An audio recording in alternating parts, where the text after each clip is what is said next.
to plan ahead. It wasn't raining when Noah built the ark. We need to plan within our life. We need to stay fit. When you're 600 years old like Noah, God asked Noah to do something really big. I hear too often from people, hey, I did Sunday school, Camp Calvary, Bible school, all when I was younger, when I had kids. Now I'm 60 years old, 70, whatever, 50 years old. I'm too old for that. It's like, no, you're not. South Dakota, in the small church I was at for 11 years, one of the two churches, one of the best Bible school teachers was a lady who was up in her 80s. The kids loved her because she was that great grandma that just loved the kids. You don't know. We need to stay spiritually fit within our life. Don't listen to the critics. Do the job that needs to be done. Build your future on high ground, Jesus Christ. Speed is in everything. The snails got on board the same time as the cheetahs. When you're stressed, just stay afloat. They stayed floating for a while. Remember, the ark was built by amateurs. Sometimes we say, wow, we can't do anything. What can we do?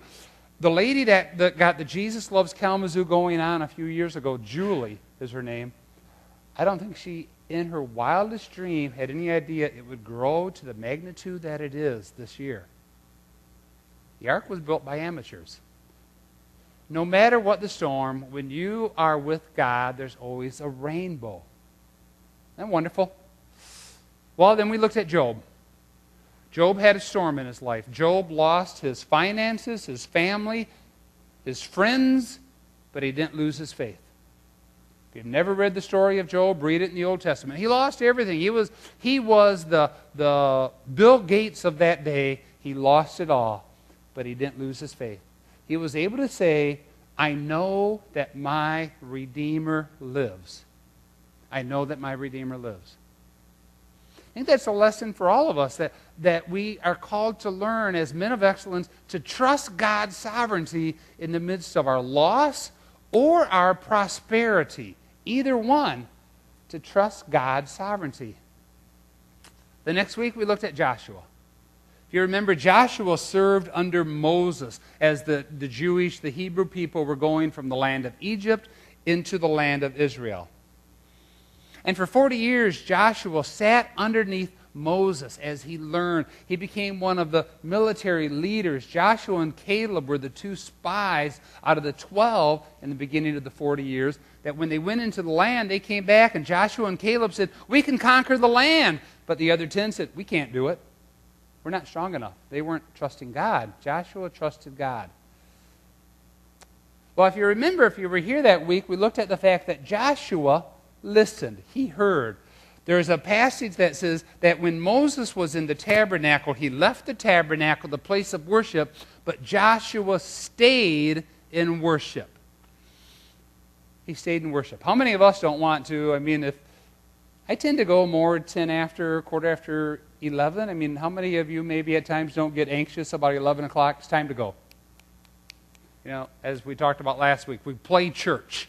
Time to go. We did our 60 minutes, time to get out of here. Reality is Joshua listened. He heard God speak. He spent that time in worship. Joshua surrendered who he was to God, but also to Moses' authority. And then Joshua acted in faith by leading the Jewish people into the promised land.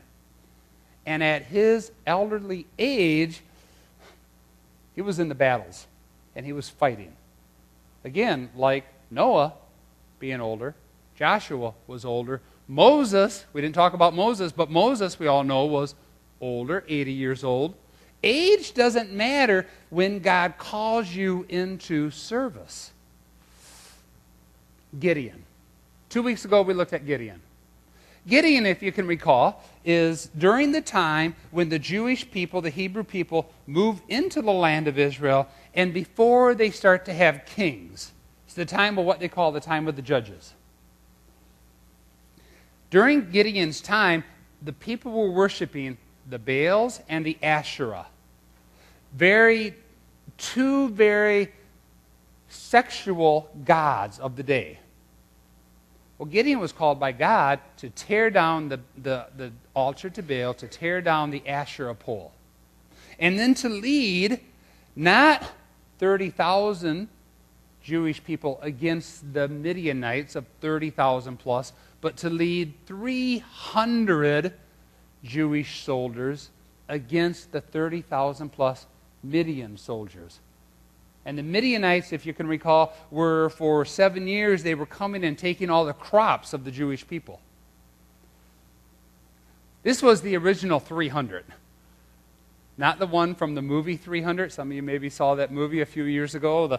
The events that took place with Greece and Athens, or those, I forget the countries. Persia. Okay, Persia. And Greece? Okay, Persia and Greece. And the 300 soldiers stood their ground. Well, this was before that time. And Gideon stood his ground with 300. But it wasn't Gideon, but it was the fact that God does more with less. Again, we may not think we have the ability to step up to be a man of excellence. But God does more with less. God says, you don't need 30,000 to go against 30,000. I only need 300 of you. The reality is God didn't need anybody to go against the enemies of Israel. God could have done it himself. But God does more with less. But you and I are called to step up, to move into action within our lives. And then last week we looked at Barnabas. The one New Testament man that we looked at through the series. Barnabas was a Levite. And if you remember, Levites were those that served in the temple. Barnabas owned land on the island of Cyprus. He sold the land. He offered it to the disciples, to the other Christians. Barnabas, his name was changed. It was first Joseph, but the disciples changed his name to Barnabas, which means son of...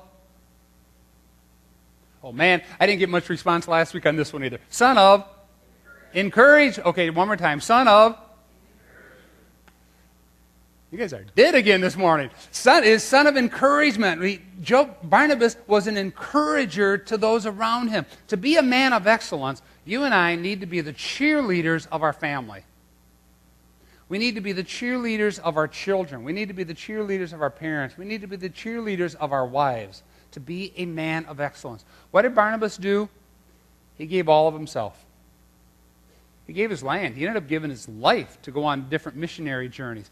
Barnabas took a chance on somebody. If you can recall, when Saul became a Christian, and Saul, for those of you if you may not know, Saul was one of the Pharisees, Jewish religious leaders, that actually, we believe, was involved with some of the murder of Christians. Saul became a Christian. But the disciples didn't want to meet with Saul, but Barnabas stepped up and took a chance on Saul, whose name was changed to Paul. So Barnabas took a chance. Barnabas worked side by side with Paul on the missionary journey. Barnabas worked side by side with Paul. And we're called to work side by side with each other. Barnabas gave people a second chance. John Mark, his young cousin or nephew on the first journey, quit the journey. Second journey, Barnabas wants to take John Mark. The Apostle Paul says John Mark doesn't get to come along with us. They have a split. Barnabas gives his nephew or cousin a second chance. Another chance. Don't hold grudges.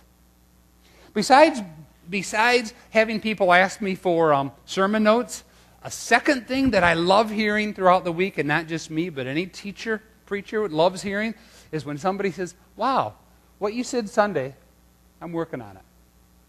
This last week, it was Wednesday, somebody stopped in my office, and we were talking some, and they were doing some work around here, and they said to me, you know, PG, I'm really working on that grudge stuff. Not working to keep grudges, I'm working on giving my grudges up. Because I hold grudges with a few people, and I'm working on giving it up. And for me, that's like, whoa, yes! Somebody was listening last Sunday to what Barnabas can teach us. Not to hold grudges. Even though there was that split between the Apostle Paul and Barnabas, and if you read the book of Acts, it says that there was a major division, a major split. I think they had a major blowout.